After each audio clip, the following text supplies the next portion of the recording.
name is Peter Sutherland. I'm very pleased to be your moderator for this afternoon. On behalf of the Board of Directors of the Port Bay St. George Frac'ing Awareness Group, I would like to thank every single person here for being in attendance. Obviously, today is a wonderful day outside. It's kind of ironic that, astronomically speaking, the summer finished yesterday, and today we have perhaps the nicest day we had all years as far as summer weather was concerned. But the fact that so many people are here today, I think, is an indication of the level of concern that people have for the issue that we are addressing. As you can well imagine, there was a lot of legwork went into organizing this particular event. The organization has been going on for months, and many people from many different communities were involved. One of the key individuals was Mr. Graham Oliver, and I would now call upon Graham if he would come forward and say a few words before I introduce Jessica and we get to her wonderful presentation. Graham.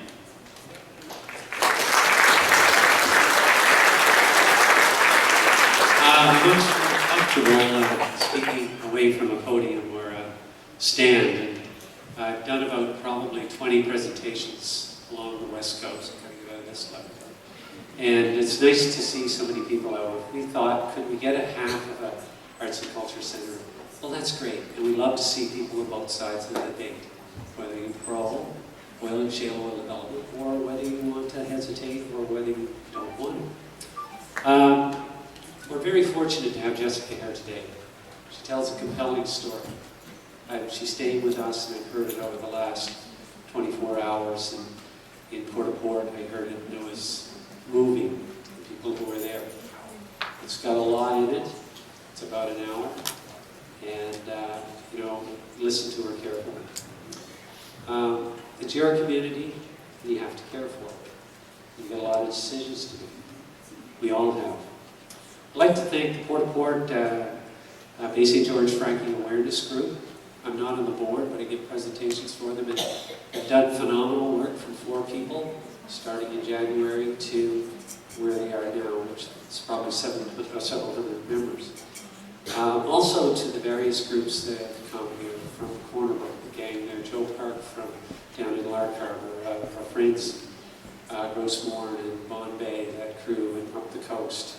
The Newfoundland Fracking Awareness Network. Mary Hines down in Port, who went and cleaned the hall for a beautiful potluck last night. I'm not forgetting Kevin's. Kevin's is always good, and I live there, so it's a very important place. And I thank everybody that has worked anyway in this, either bringing your views and promoting the discussion. 2 things and I'll leave you. Cost about $2,500 to put on this event. Some of us have dug into our pockets. We paid for it. As you leave, there's donation boxes. If you feel that you can donate, please do. Otherwise, we're going to be fundraising, I guess, to pay for this. So please do that. Also, if you'd like to donate to Debbie's, or send a check to the Port Bay St. George Fracking Awareness Group, Port Bay St. George. Final message. When you leave here, if you want to spread the word, talk to people, join up on Facebook sites. If you're pro-shale oil development, come out to the presentations. I have seen an absence of questions from the pro-development side. I would love to meet those questions. They have not shown up. I've had maybe several questions. With that, I say thank you. I pass it back to Peter, who probably wants this. Thank you, Graham.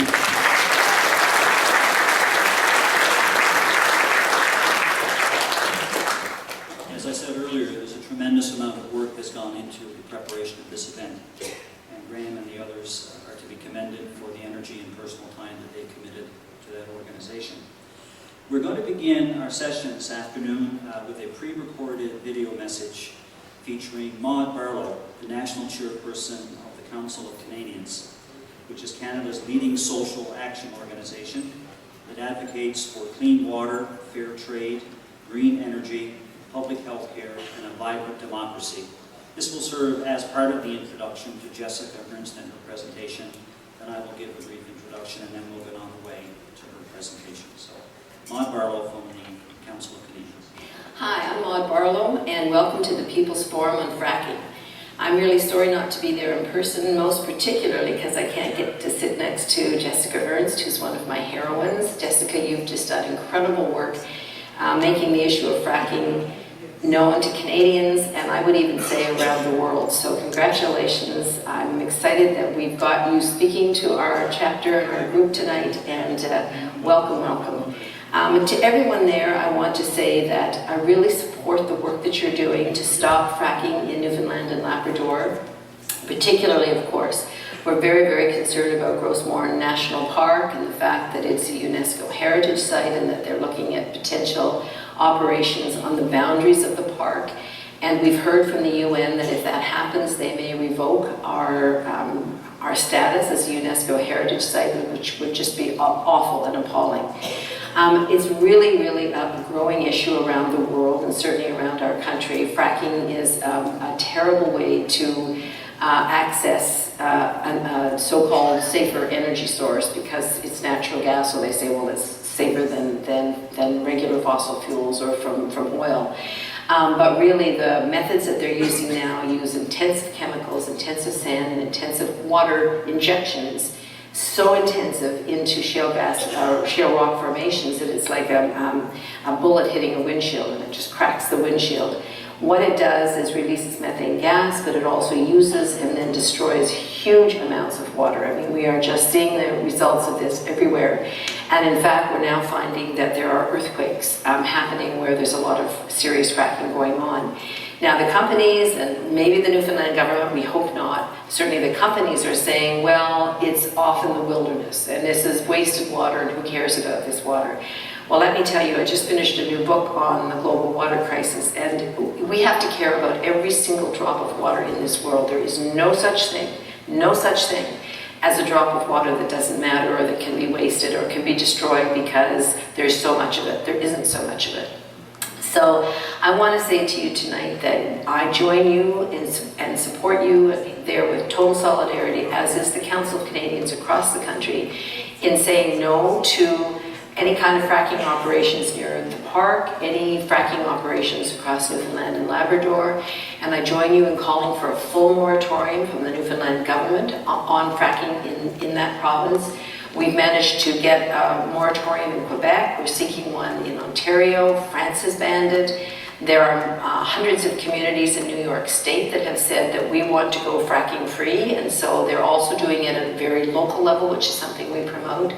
So good on you, good for you doing this. I wish I could be there. Love to you, Jessica. Love to everyone in the council and all the other groups that are fighting fracking in Newfoundland, Labrador. We can win this fight, and it's very, very important that we show solidarity and stand together. Have a wonderful evening.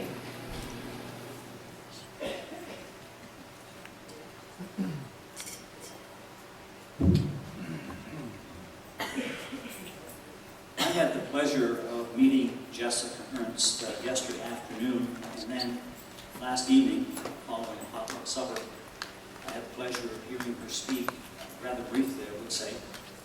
But I can say from my personal experience yesterday, meeting her and hearing her, that you don't have to be in her company for long to realize exactly the strength and conviction that she has. She's a person who loves Mother Earth, and is, in my opinion, a true Canadian patriot. Jessica is here today to tell her story.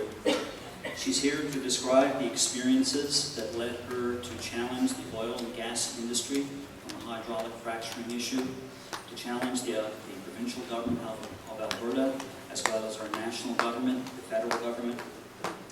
And of course, she is here, as she has been in many places across Canada and the world, to tell us about the risks and the consequences that she has seen and experienced as a result of hydraulic fracturing. She has traveled a great distance to be here with us.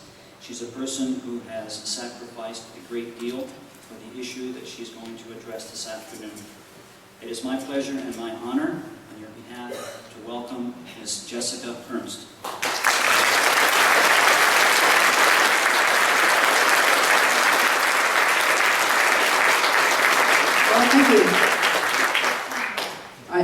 much housework at my house anymore, so now I have to do housework on the stage. I have quite a fear of tripping and falling over something and falling down. But I suppose if we fall down, we stand back up again. So here I am. You have an incredible place here. I've never been on the West Coast. Stunning beauty, and I wrote a journalist my first day here. What magnificent spirit that there is here. My cover slide are little snaps taken from a variety of slides in my talk. So are you ready? You ready? Okay. Welcome to a natural drilling platform. I'm going to first tell you that laws and regulations do not protect us from hydraulic fracturing. Not the new brute force, high pressure hydraulic fracturing. Can everyone at the back hear me? Okay, good. What is fracking? The interesting thing since I began going public about what happened in my community, companies are now changing their definition of fracking. Fracking with an apostrophe or just with 2 C's, that's the industry short form for hydraulic fracturing. It's the process of stimulating an energy well by injecting fluids, either liquids or gases, at high rates and pressure into perforated zones to shatter formations to make the oil or gas flow. It creates new and enlarges existing fractures. In my community, they're fracking pretty well everything. Shales, coals, sands, vertical, deep horizontal, shallow horizontal, deviated on a 45-degree angle. Many of them are commingled, all mixed up. Some are deep, some are shallow, some are ultra shallow. A few acronyms: National Energy Board. I will try to speak them in full, but I get nervous, I forget. And CBM, coal bed methane. I just read in Australia they're having so many problems and so many health impacts from the fracking there that the government has, there was a document leaked, the government is looking at changing the name so that people will be fooled. They did the same thing in Alberta. They tried to call it natural gas from coal, but the CBM stuck. It doesn't matter what they frack. Everywhere that the fracking is happening, they're having big problems: contamination, air pollution, health problems. And every new community, the politicians, the regulators, the companies say, oh, no, but that's stuff that happened over there, over here, it's different geology. We're not going to frack the coals in Newfoundland, we're not going to frack the sands, we're only going to frack shales for oil. All those problems in Rosebud won't happen here. What they did at Rosebud was really bad. We won't let that happen here. One of the politicians in Northern Ireland, after my presentation, he said, oh, you're going to win your lawsuit. It's obvious, but we're not going to allow that to happen in Ireland. They told us all those same things about all the contamination that happened in America. They promised us it would never happen in Alberta.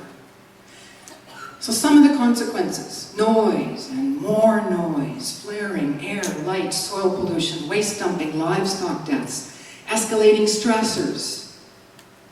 I have lived with such a phenomenal level of stress that some days I can't believe that I get out of bed. Health impacts: road infrastructure degradation, increased abuse, drugs, crime, sexually transmitted diseases, harm to other businesses, industries, sinkholes on good Alberta farmland, strange fluid-to-surface anomalies, division of community, earthquakes, financial loss, loss of home. What's missing?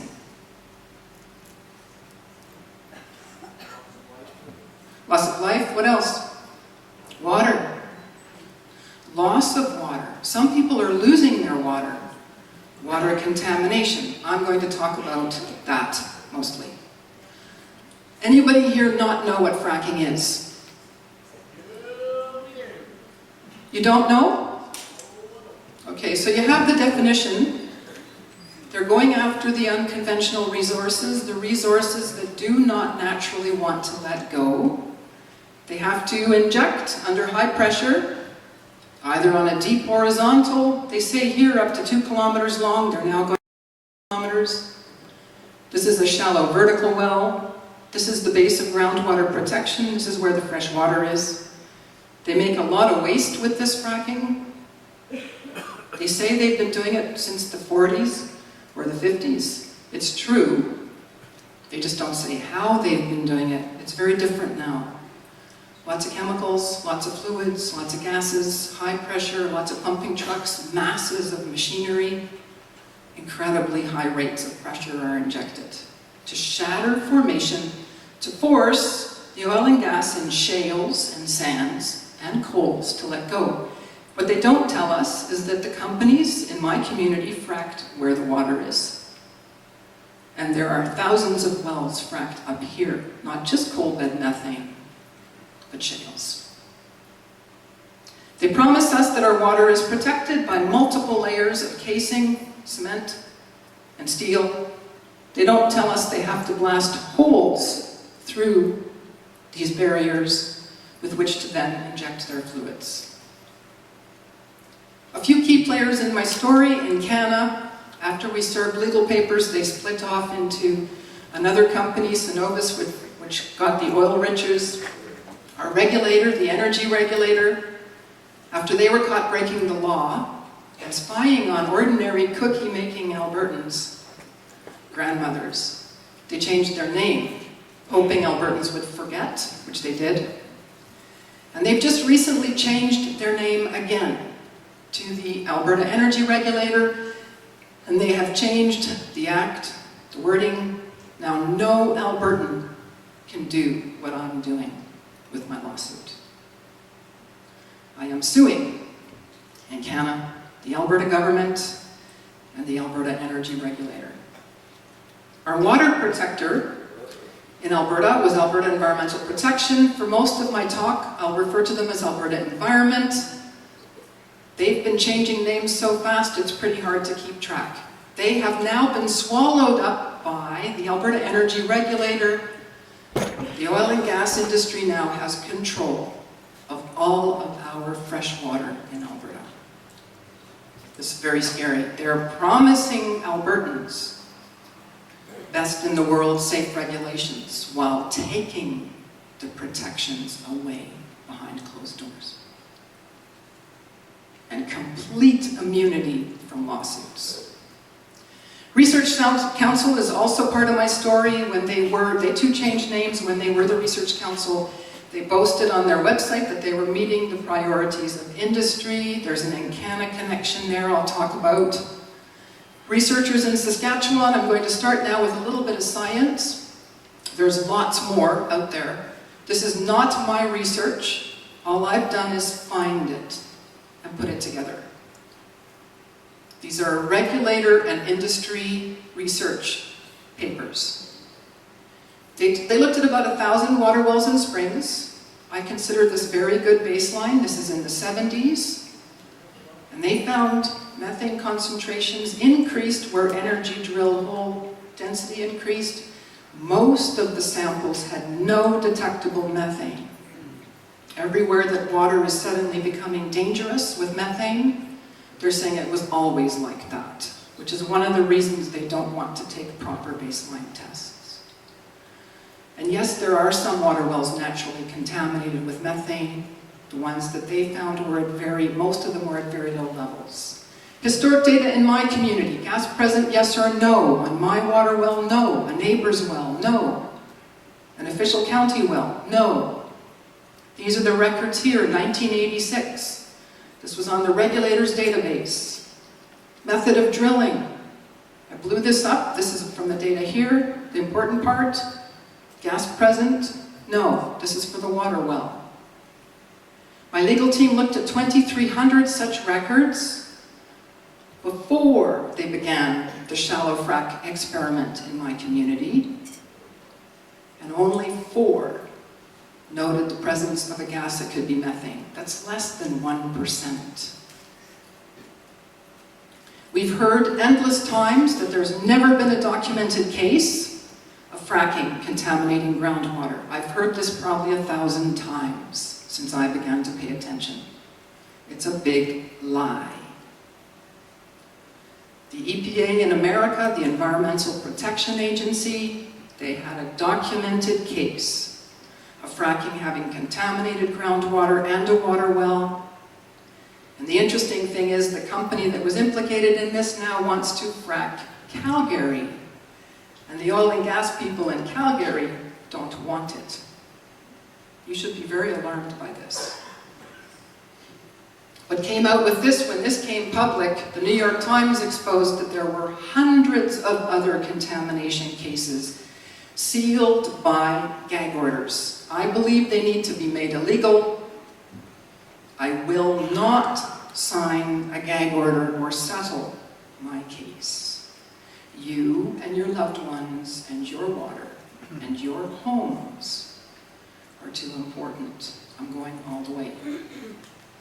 So research by Husky in the 90s on gas migration caused by mostly oil wells. It's not just gas wells that cause this problem. You frack for oil, you're going to get gas. And you're going to get gas leakage and gas migration. It's a big problem, expensive to fix, and they can't even figure out how to properly stop it. In their paper, they defined gas migration, leakage from the outside of the production and or surface casing of oil and gas well bores. They want to frack for oil here. You're going to possibly have a gas migration problem. I looked at your shales here.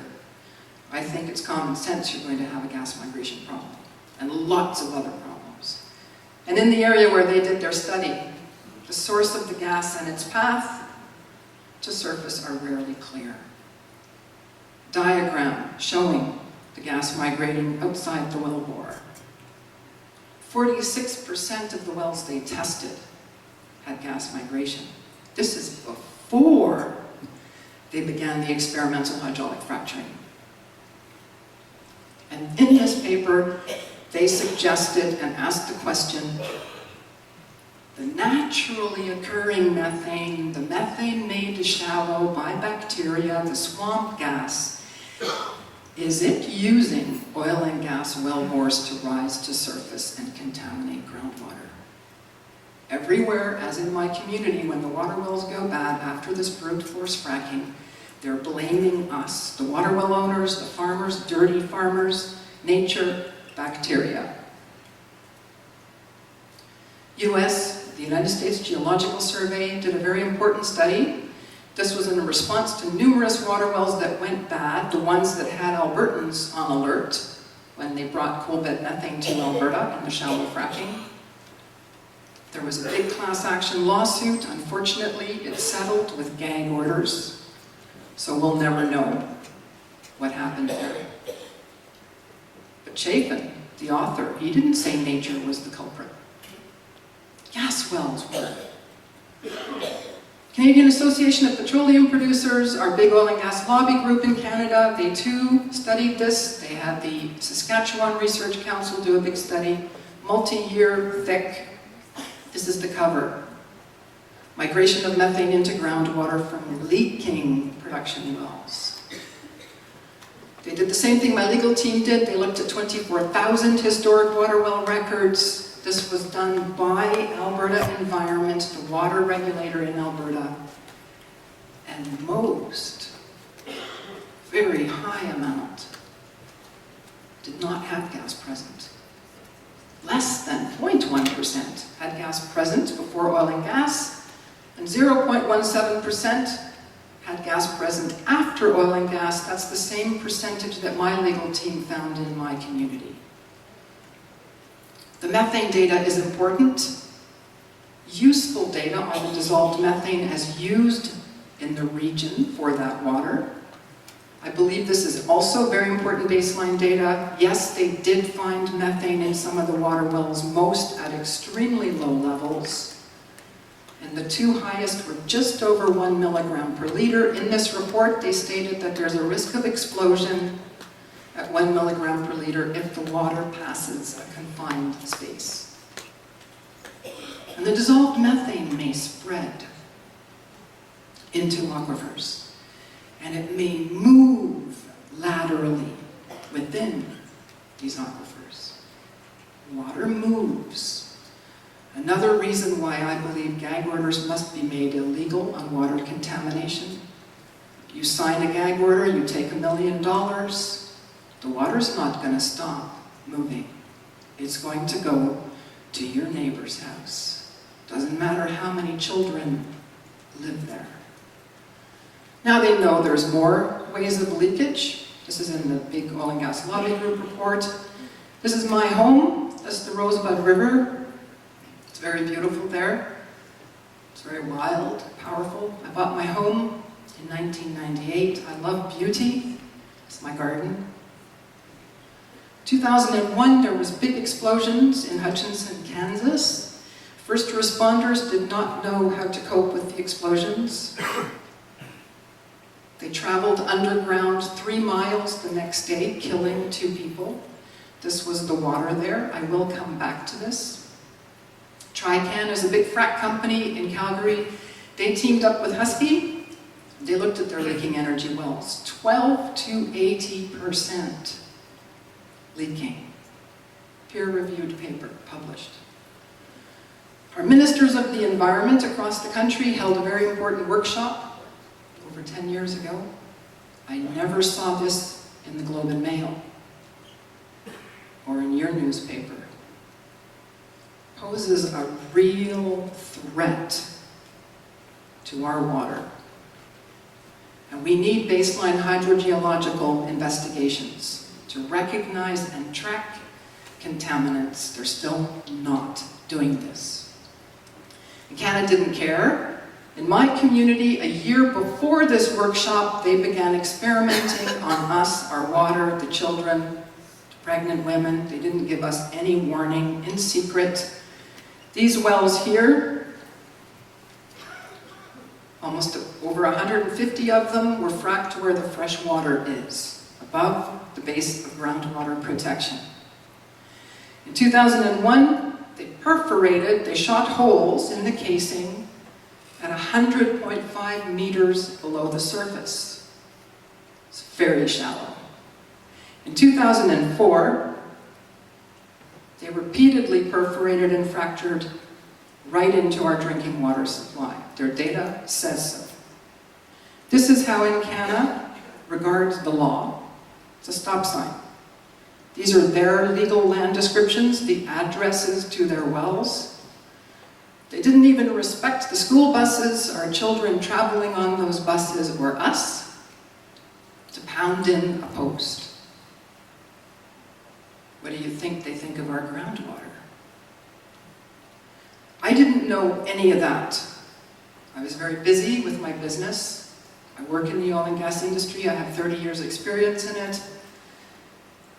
And I was even working for EnCana up north at the time as a consultant.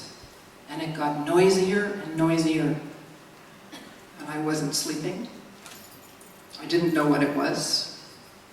EnCana continues to violate my legal right to quiet enjoyment of my home. But lucky for me, and a big part of our lawsuit, my neighbor came to me and he said, EnCana wants to do more wells on my farm and I want the money, but my water well went bad when they did some wells. I found out later they were very shallow. And he said to me, get your water well tested. I allowed EnCana access through my land. I believed we had good regulations. I believed the promises. I believed in my career. I believed the regulations were being heeded and enforced. I didn't say no to EnCana accessing on my land, but I did ask for a water well test. The driller did not note visible gas in my water, and on the actual records, I blew it up for you, water appearance, clear. 2003 test by EnCana. Most of my neighbors didn't get this. The Research Council had a report that they admitted The natural formations do not naturally let methane go. This is what they're now blaming all the water contamination cases on, nature.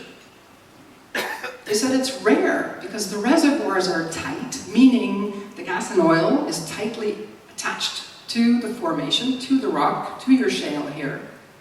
That's why they have to use the brute force, man-made machinery and high pressures to force the rock to shatter and release the oil and gas. One of the EnCana landmen lies to me when they signed up for access on my land. They're never going to frack around Rosebud, Jessica. Don't you worry about a thing. And they're not going to do it because the gas left a long time ago. This is the coulees in my community. It's very beautiful. So they said, oh, the gas all escaped. There is no gas. Coleman, back to Hutchinson, Kansas. They proved, with very careful investigations there, that industries leaking gas migrated nearly 7 miles, killing 2 people. This is EnCana's hydraulic fracturing data on the well that fractured my community's drinking water supply. This is on file with the energy regulator, EUB. These are the perfed zones, 24 zones, 32 shots. 2004, March 2nd, 2004, EnCana's data says fractured. This is the water database with the water protector. EnCana knew. They intentionally fractured our water supply. 6 zones here, says EnCana up here. I blew it up. These are the slotted zones they perforated the holes into and then shot under incredibly high pressure a massive amount of gas to shatter the formations we get our water from. The purpose of fracking is to let the gas and oil go. What do you think happened to our drinking water supply? The manager with the regulator said shallow operations can be high risk. This was in a presentation. They didn't tell Albertans that. When I went public with my lawsuit, I had linked to this presentation for, 7 years. It was publicly available on the regulator's website. They quickly pulled it down. I save everything I find and triple back it up and quadruple back it up. So I uploaded the original presentation to my website. EnCana, after they fracked our aquifers, this is the EnCana well. These are the slotted zones that they injected their fluids into. The first water wells in my community that went bad, my water wells over here. We do not, to this day, yet know what chemicals were injected. EnCana says they just injected pure air. I don't believe them. EnCana and the regulator allowed EnCana to investigate themselves, and then they blamed our local water well driller. He was so mad, he quit working for EnCana. So another EnCana landman was going around my community getting my neighbors to sign a non-compliant, inappropriate document to basically give mass approval, blanket approval. The farmers in my community got nervous because the landman wouldn't answer their questions. They were catching the landman lying. So they came to me and said, hey, we know you're working a contract right now for EnCana. Can you find out what's going on? We're suspicious. Sure, I said. There was a manager's name on the document. I phoned him up. We had quite a talk. He was quite a bully. And he said to me, hey, Jess, you're working for us. Yeah. If they sign, we don't have to consult.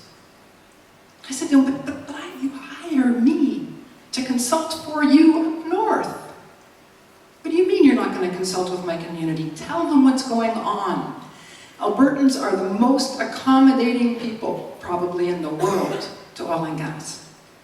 Tell them what you're doing. and I bet you they'll be fine with your document. Okay. He promises an open house, and the very next week, my neighbors come back to me and said, the same guy's back with the same lies, the same tricks, the same document. Somebody asked me last night what my turning point was. This was it. I realized that I had to quit. In writing. I realized the company I was working for lied not just to me, but to my community. I took my dogs, I went for a very long walk. I knew my life as I loved it was over. I knew I was walking into hell, and I'm still in hell. So EnCana holds an open house. I was told by workers, there are good people working at these companies. And they told me after I resigned that the open house happened because I resigned. And they looked us in the eye. The data I showed you was from half a year ago. They had already fractured into our drinking water supply. And they told us they would never do such a terrible thing. Oh no, we would never. We're a good company. We heed the regulations better than anybody else. We always exceed them. We believe in protecting your community and groundwater. Then they even said we're going to frack only below the impermeable zone, like you're being promised here. Deep, deep, deep, deep. So your water will never be harmed. And then they gave a little bit of money, but just a promise of money, to one tiny part of the community. This, I can see, is already happening here. And this is done to divide and conquer. And this is done to get the community to do the company's dirty work for them. I was horrifically abused by people in my community because I was speaking out. People were afraid of losing the promised money. People who didn't get the promise were afraid of not getting a promise. I used to think the water contamination was the worst part of fracking, the worst impact of that long list I showed you. I now believe division and downright destruction of community is the worst. They will leave eventually, and you will still be here, divided.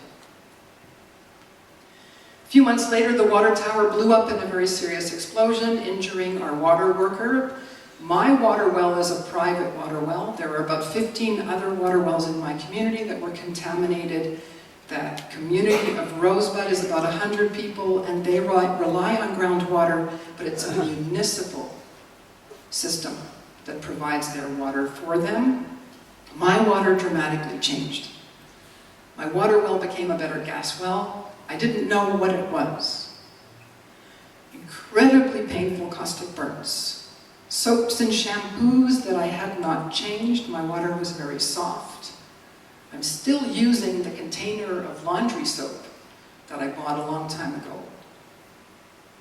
It's very, very soft, it was. Suddenly soaps and shampoos no longer made sense.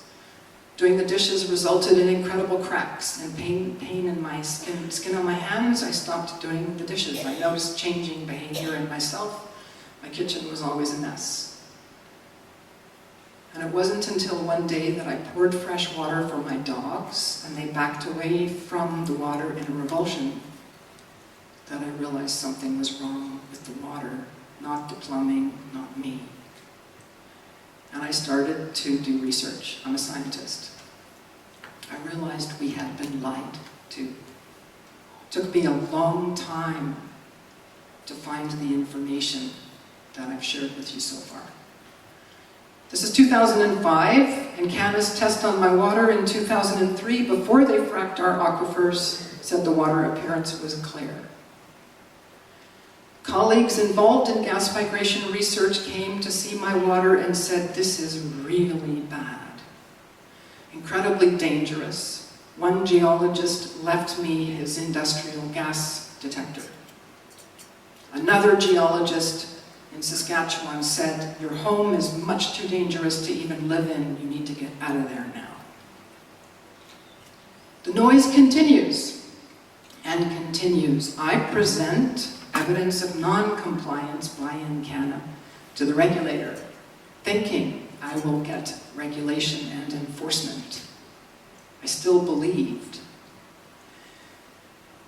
And I found out that they were deregulating every time I presented evidence of non-compliance to match the non-compliance. They were trying to increase the allowable industrial noise. The noise is awful. Doesn't matter if they frack for gas or oil, deep or shallow.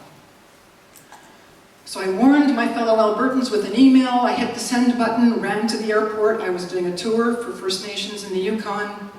I came home to an envelope from the regulator. I thought I was going to receive the good news that EnCana was going to turn their noise down. No, my charter rights were violated. The regulator judged me making criminal threats without evidence. There was never any charges from the police.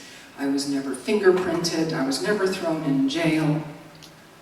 This is the same manager that had done the presentation the year before, warning of the risks. Here's the letter. I blew it up. They copied the RCMP. Their surveillance branch, they'd been caught breaking the law, spying on Albertans, and their security. It's a very important part of my lawsuit, actually. Sometimes one of the things I'm learning about fracking, the really bad things that happen, end up becoming our greatest assets. As I was growing up, my family always complained about Jessica the Taurus. She's so stubborn. Can't never get anything through her thick head. And it's my greatest asset in the lawsuit.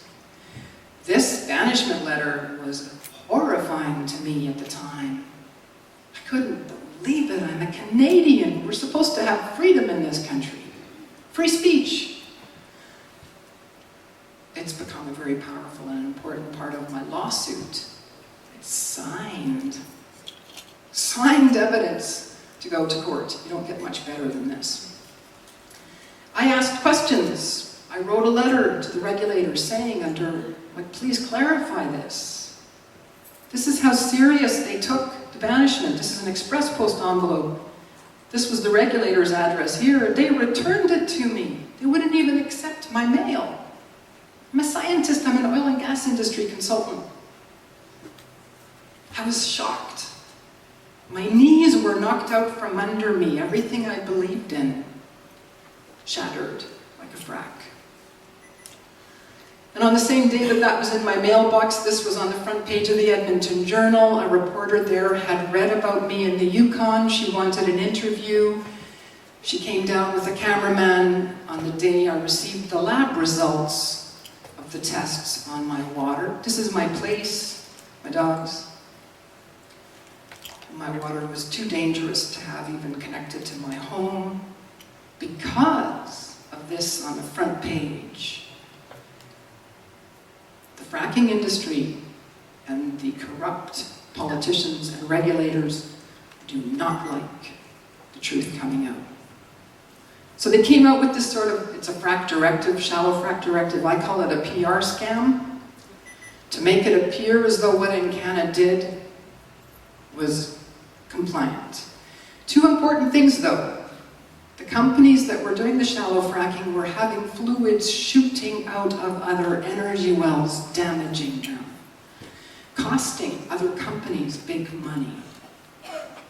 And the industry admitted to the regulator they did not know what their shallow fracks did.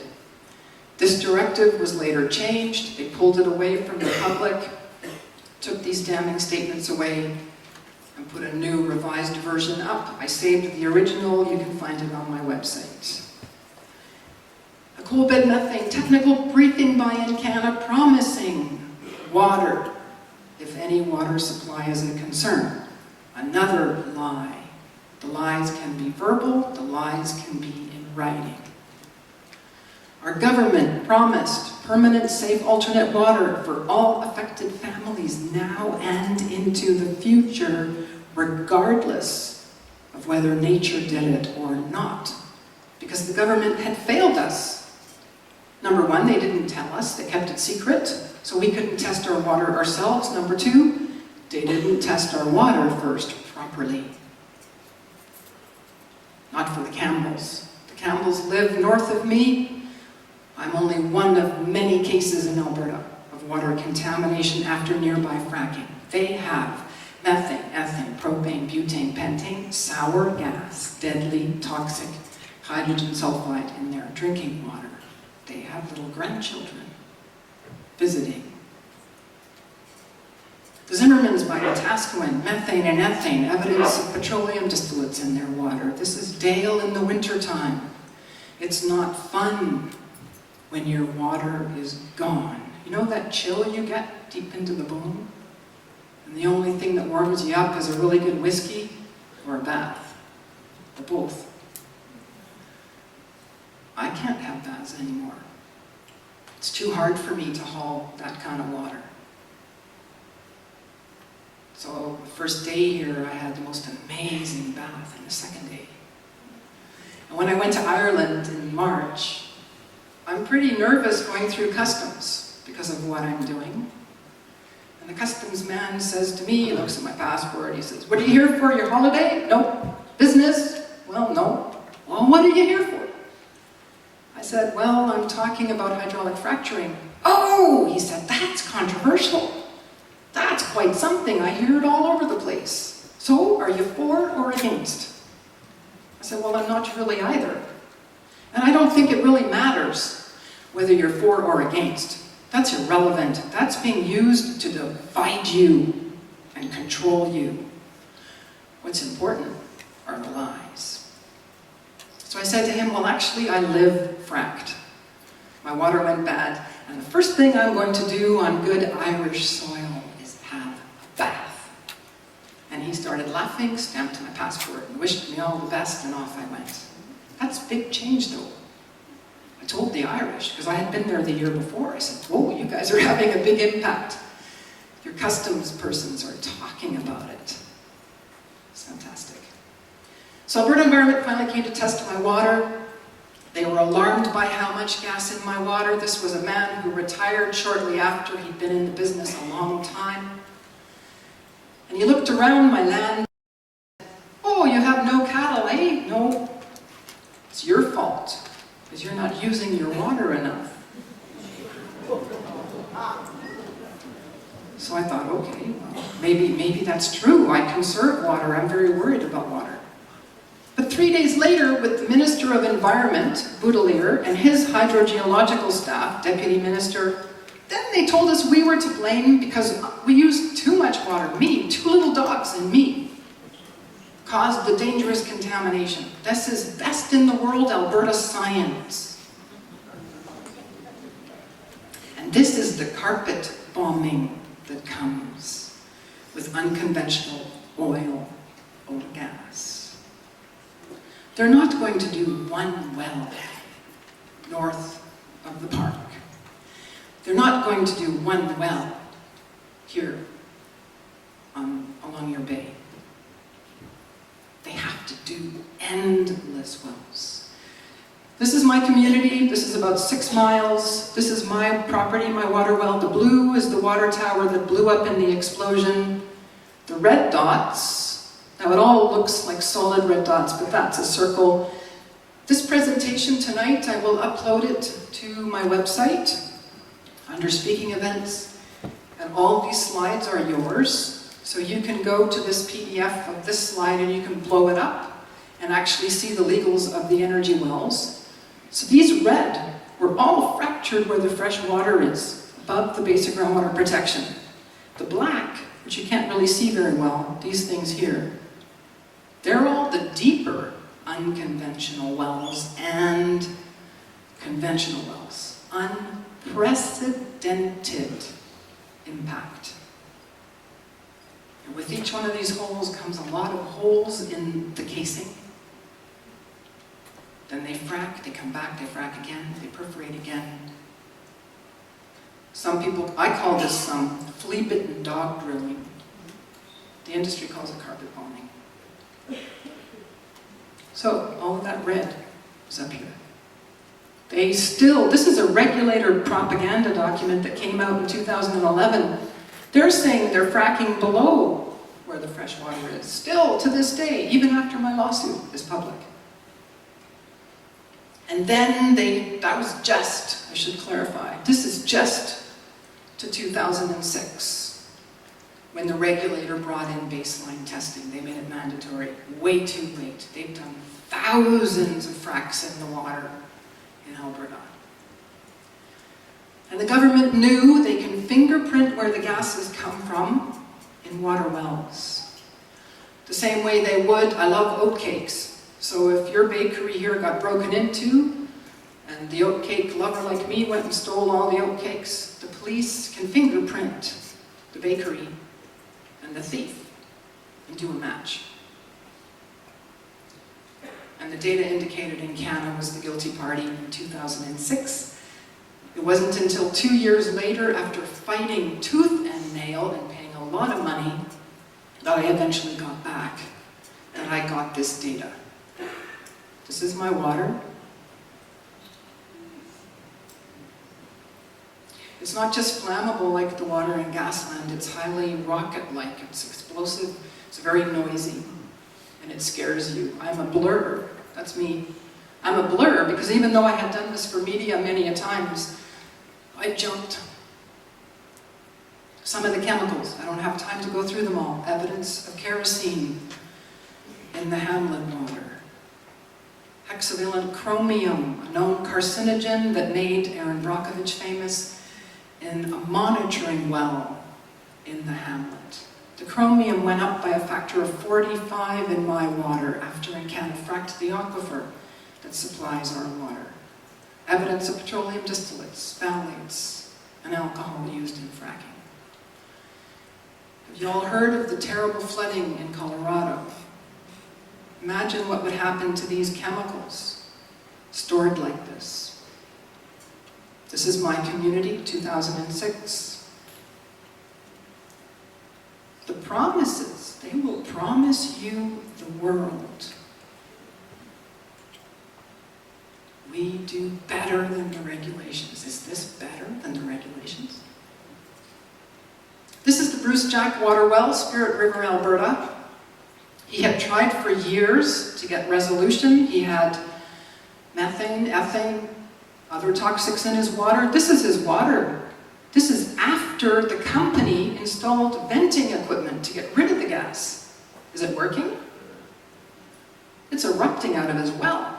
This is like the water in Hutchinson, Kansas. Finally, he gets 2 industry gas and water testers to come to test his water. And this happens. This is his water well that's professionally venting the dangerous explosive gas. This is the gas I was living with. The Campbells, Zimmermans, and others. There's the well. Is that for me? I hear a phone. That's Bruce Jack in hospital. He was hospitalized 30 days. And the gas in water testers, the industry men, were also seriously injured and hospitalized. This is not a game. It's an expensive problem they don't know how to fix. Before they started shooting all the holes in the casing and doing all their high-pressure fracks to shatter unconventional formations. This is what we have in our water at Rosebud, 30 to 66 milligrams per liter. The big oil and gas lobby group, CAP, Canadian Association of Petroleum Producers, they say risk of explosion at 1. Historic data on my water well, gas present, no. CAP's research, most less than 0.05. I've had industry people say just the amount of methane you have in your water indicates industrial contamination. Where are the best in the world regulators? They're busy deregulating to allow companies to keep doing this in Alberta. Briefing note by the Research Council, 2 years before they were even retained to do a so-called independent review of the contaminated water, they said they were going to blame bacteria and we would not like it. Would you? Back to my banishment. I got this image off the internet. This is the big bully ERCB lawyer. That's me. It was terrifying. People think I'm so strong, I'm so courageous. Well, I'm pretty scared inside most of the time. And this event was one of the events that really shattered my confidence. I was treated like a criminal. I used the wisdom the First Nations elders from up north had taught me. I brought a gift to this interrogation, meaning I had a witness, and still the lawyers trying to get me to admit to crimes I had not committed because I went public with their banishment letter. So now they had to find some reason to consider me dangerous. And I tape recorded the meeting because I now, by this time, trusted nobody anymore. I had been ordered by people in my community to lie to the press and take it back that EnCana had fracked our aquifers. But I have on tape that this lawyer admitted the regulator never considered me a threat. It's a very important part of my lawsuit. Also, this is a violation of the Canadian Charter of Rights, what our energy regulator did. Other provinces and countries in the world get our regulator to come and help deregulate the fracking.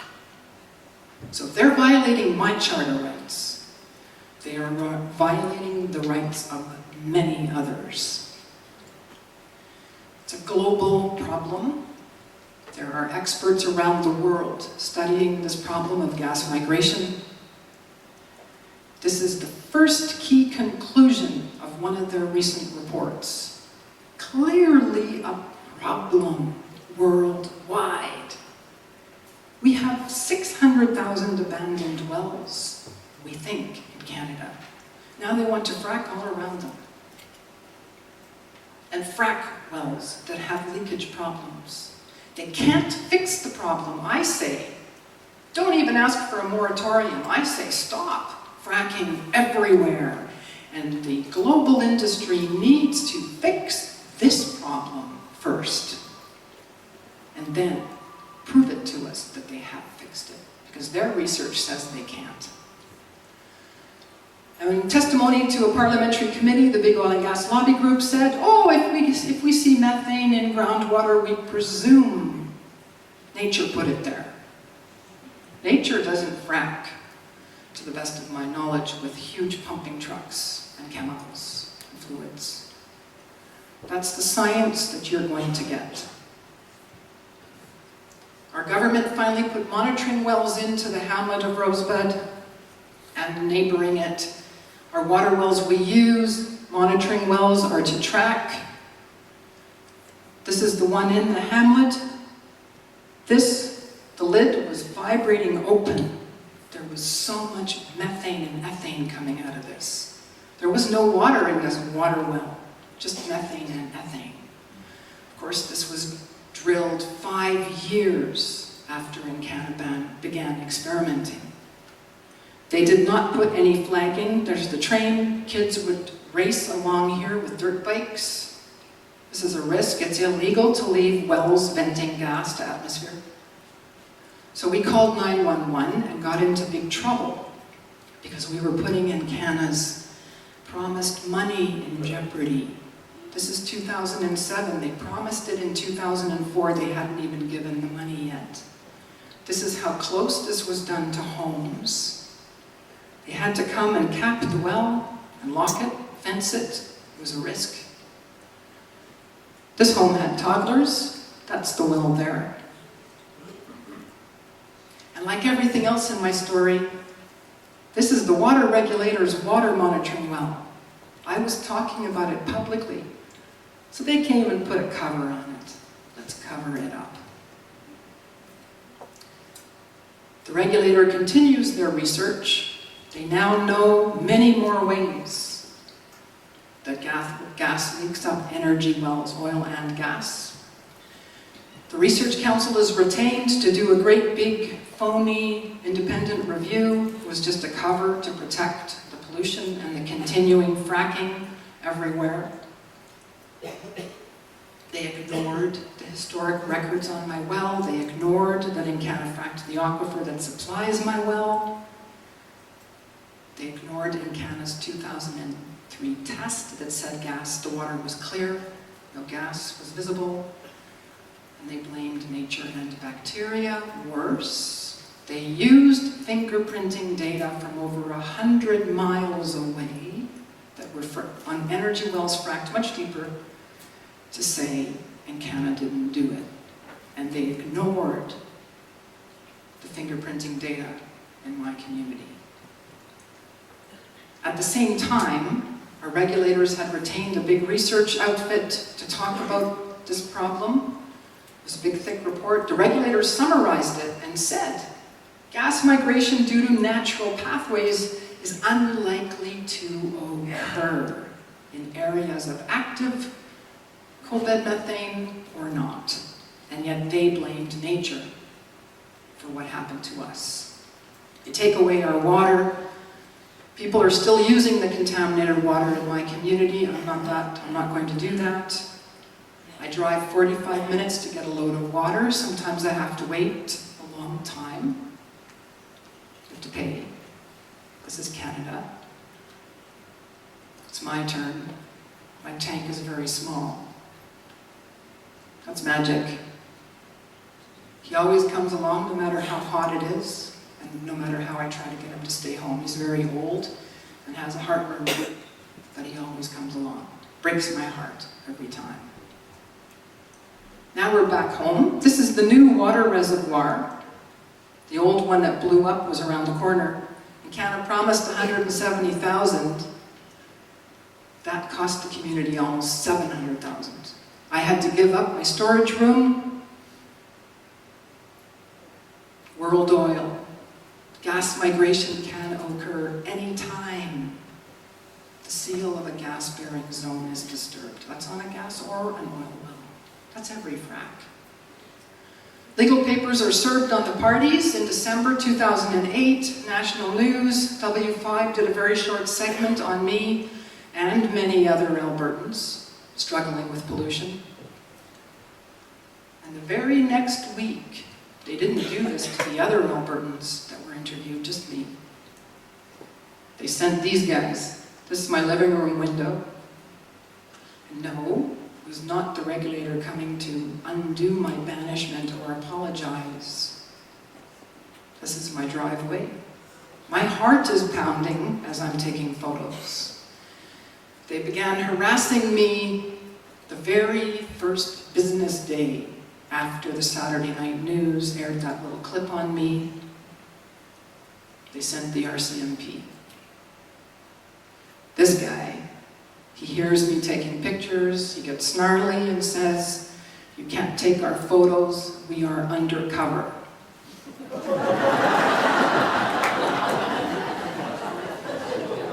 We all need to write Prime Minister Harper and ask him to get nice fuzzy jackets for our police to use when there's snow on the ground. Yeah, they might not be so obvious if they were wearing white, like Mr. Clean. If the contamination is nature, would they spend your tax dollars to send the police to intimidate, try to terrify a middle-aged woman who had just filed legal papers? I'm not just suing the company. I'm suing the regulator and the government because they broke the law too. It's a global issue. 688 shales in 142 basins worldwide. You can take the time to wait, say not right now, or no. let's let the companies experiment on all those other shales and make all their mistakes over there. And we're really smart over here on the West Coast. We say, let's learn from the mistakes of others. The National Energy Board, we talk about recycling the water. They said in a 2009 report it can't be done. Too corrosive, scaling. They are promising to use salt water. Same problem. I drove out to the lease at the end there at Shoal Point. A lot of that's very wet road. They're going to destroy that with their big trucks. Prime Minister Harper of Canada, the government, Stephen Harper, this is a snap right from the website. The Honourable Neil C. Whitman is appointed Chief Justice, Court of Queen's Bench. That was about a year later. Now we have deep fracks in northern British Columbia that are damaging neighbouring oil wells, shooting fluids out.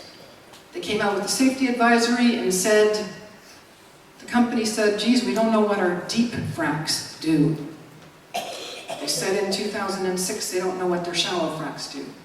EnCana gives the money, there's the check, it's my community, they double it, add $50,000, they give a check for $350,000 to buy the silence of the community. Tyndall report in the UK, significant potential risks to human health and the environment. Our regulator, deep and shallow shales will be fracked. They do not say that publicly. And yes, hydraulic fracturing can contaminate usable water aquifers. It's a recognized risk. Has your government told you that? You never have control, said the CEO of Quadrilla, the company that is now drilling in Balcombe in England, where the thousands of people are protesting. So they said, okay, well, let's see. We'll try to not use so much water. Let's use propane and butane. They still have to gel with secret chemicals. They're so dangerous, they're nearly robotic. This happened. I later read an article where one of the managers for the company said, oh, one worker had a little bit of a scratch on his hand. The workers were seriously injured. The lawsuit goes public in 2011, and a few weeks after that, we have now got quantified science showing how much more methane is in groundwater near drilled and fracked wells. This research has just recently been affirmed with another study.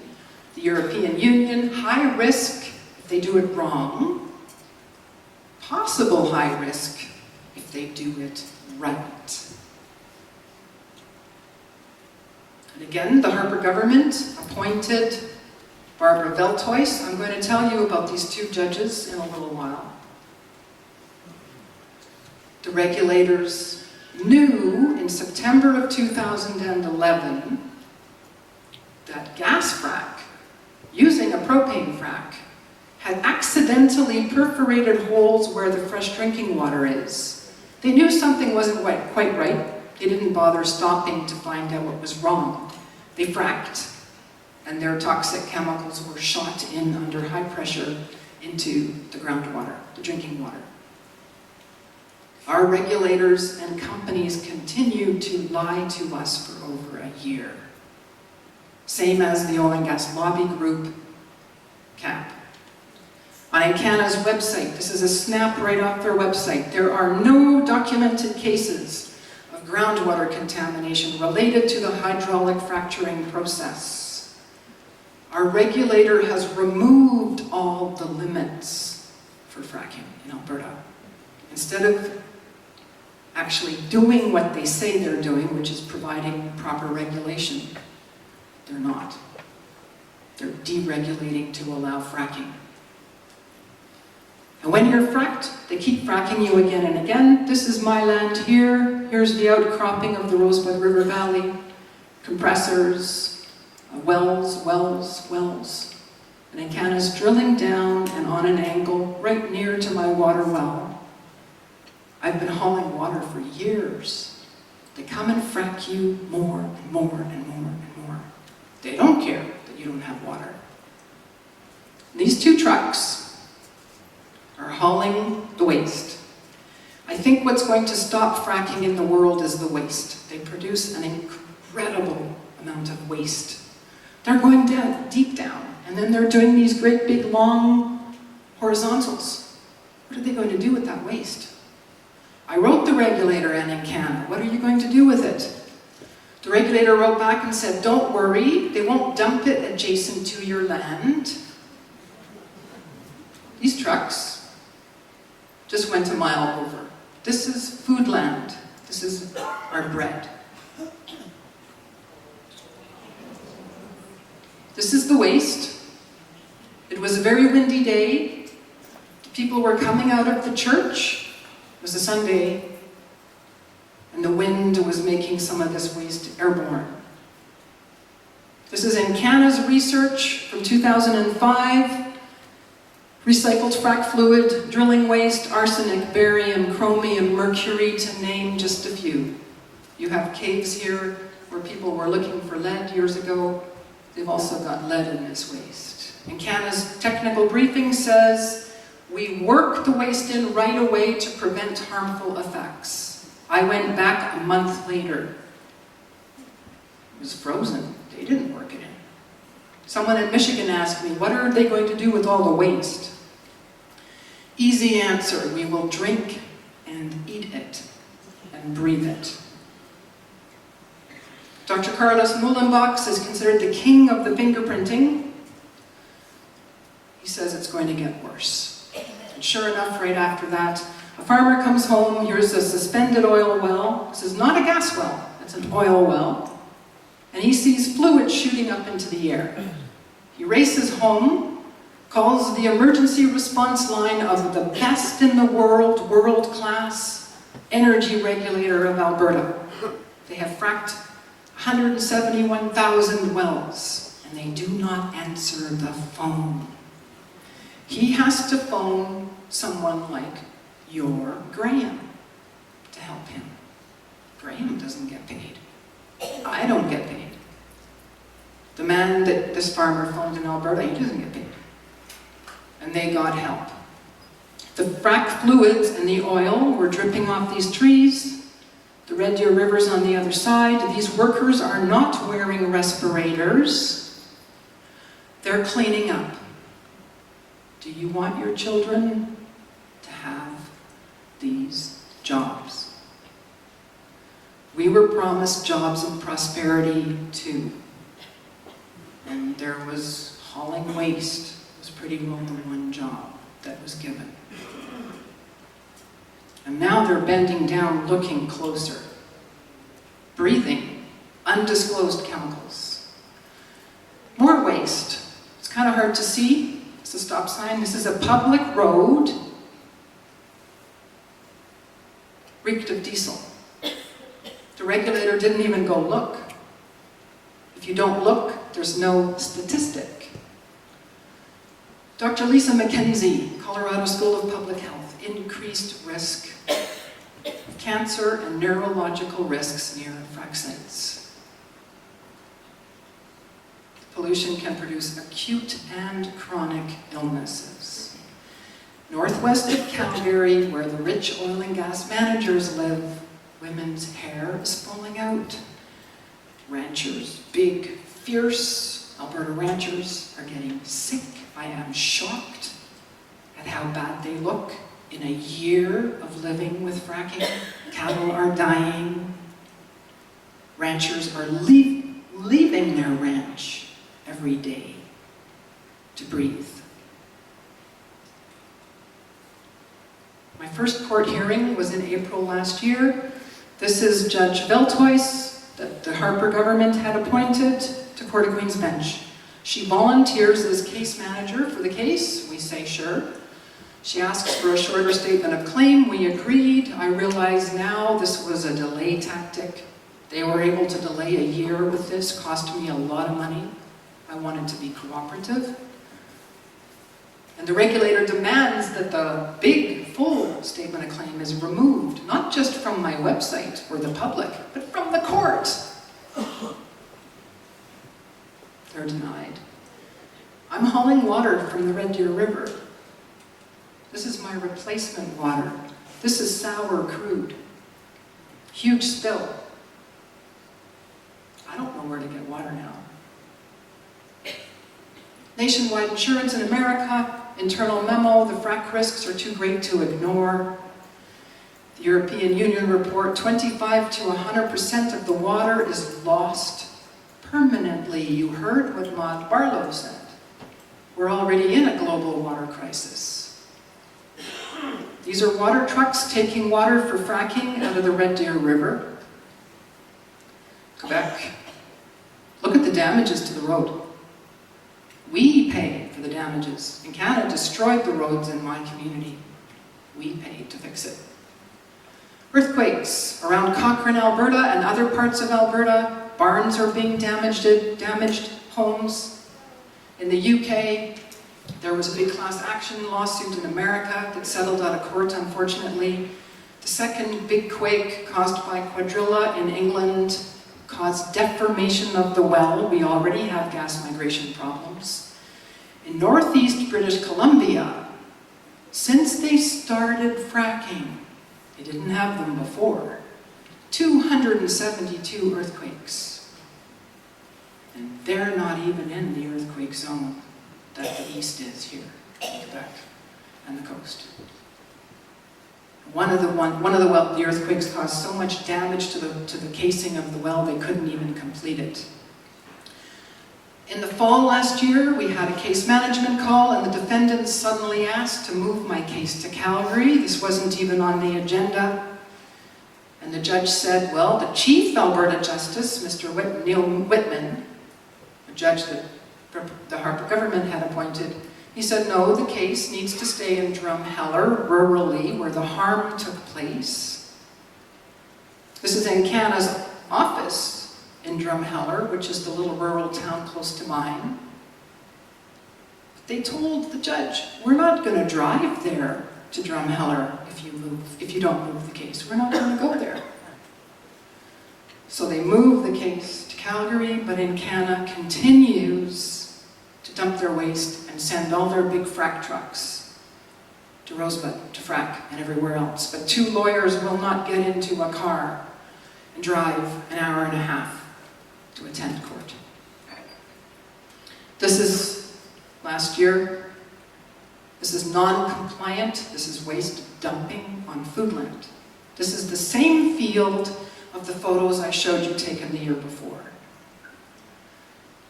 In December, the legal documents were filed by the defendants, and EnCana didn't bother to file any brief. They didn't argue anything in court, and yet on their website they say my case has no merit.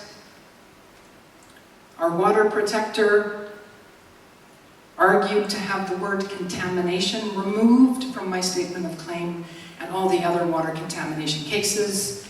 The energy regulator said they could violate my rights because they just named me a terrorist without any evidence. In a legal filing in a Canadian court. My lawyers tell me they were absolutely shocked. Because to do such a thing, you have to provide evidence to prove it. They gave nothing. I'm one Canadian. Do you think they're going to stop at me? When you get fracked, and any of the places in Canada that still have some rights, if you try to sue, I expect they'll do a lot of what they did to me, to you also. And the regulator says they owe no duty of care to Albertans or our water. They promise us the world. Don't believe the promises. Watch what they do instead. And watch what they don't do. This is what it looks like. This is fracking for oil near Calgary. This is using a nitrogen frac in my community. They don't respect the dead. This is our cemetery in Canada, drilling under my land. The government even helps dead people in Canada. When there's avalanches or emergencies, they spend a lot of money to bring the victims out even if they're dead. But they don't help the living fracked. Why? Billions, I think, in liability. You have to hold your breath when you try to sleep. This is northwest of Calgary again, fracking for oil.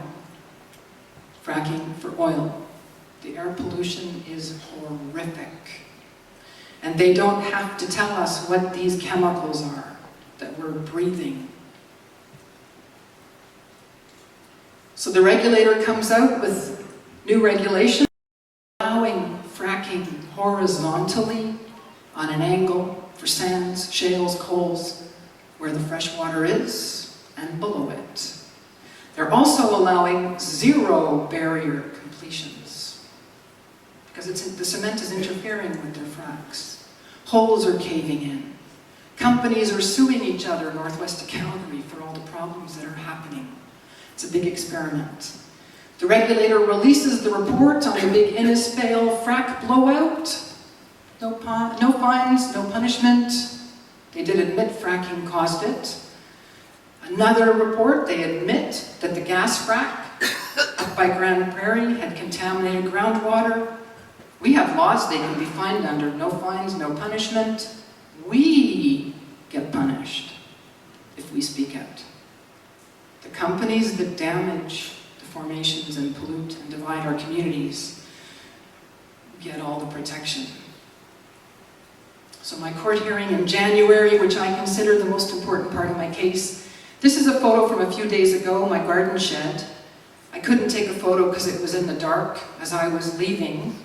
They were perforating about 400 meters from my water well on another well to be fracked above the basic groundwater protection. The courtroom is packed.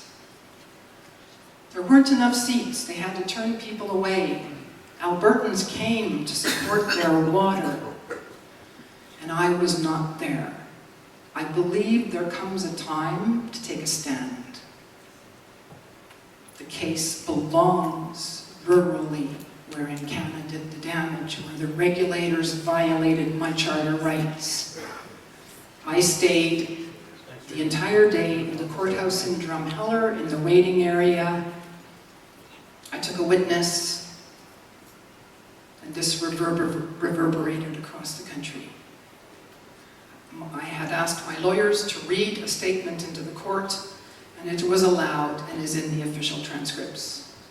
I came home that day, and our county, in our local paper, is asking for this to be stopped until they can figure out how to do it safely. It's not just me. Another water contamination case where they're fracking for oil. Scott Vaughan came out with his report this year. Growth is leaving Canada exposed to disaster. And just a few months later, we had the horrifying disaster at Lake Meguntic. That could have been completely prevented. That was fracked Bakken oil. Extremely explosive.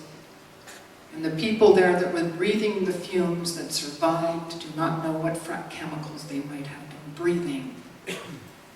The companies are exempt in Canada. They do not have to disclose the chemicals. We have a federal act that the politicians can implement. They can stop until all the chemicals have been properly studied. They're not. And then we had again, shortly after this most important hearing, the most important part of my lawsuit, again, the Harper government steps in. I was interviewed by Bill Rowe on the radio the other day, and I think he was pretty uncomfortable when I said that the Harper government took the judge away. He said, that's a conspiracy theory. This is a snap from the Department of Justice website, February 8, 2013, appointing Barbara Veltois to the Court of Appeal. My lawyers said to me, Jessica, don't worry. In cases like this, the judge will finish her caseload. They asked. She said, no, not an option. But this gave me a lot of confidence because I thought, if the federal government has to intervene in a provincial lawsuit by one little middle-aged woman, this is indeed a very important lawsuit. And then the Alberta government promoted EnCana's past vice president. He was the head of the big oil and gas lobby group, CAP. He now is in charge of the energy regulator, and he controls Alberta's fresh water. And I'm still hauling water. This is this year. This is EnCana's compressors, my water tank. When I was in New York, I saw this sticker. It's a bumper sticker. I said, oh, I like that sticker. I used to believe fracking could be made safe with regulation and laws. We had the best in Alberta. Instead of enforcing them, they're actually taking the laws and regulations away. This needs to be stopped. Signs can be incredibly important. I didn't know where to put this thing. They gave me the sticker and suddenly I realized, not on the bumper, on my water tank. And then finally in August, I'm just about done, EnCana files their statement of defense.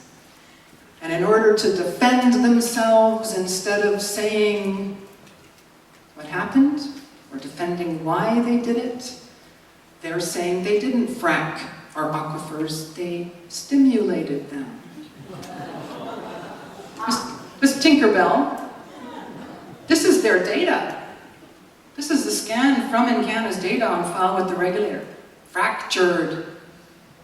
This is done to confuse the investors and the judges. No, we didn't frack, we stimulated. Let's go back to the definition. Fracking is a process of stimulation. You can use nuclear bombs, you can use napalm. Here in New Brunswick, they did a nitroglycerin frack in the 40s. They're all forms of stimulating a well to make the oil or gas flow.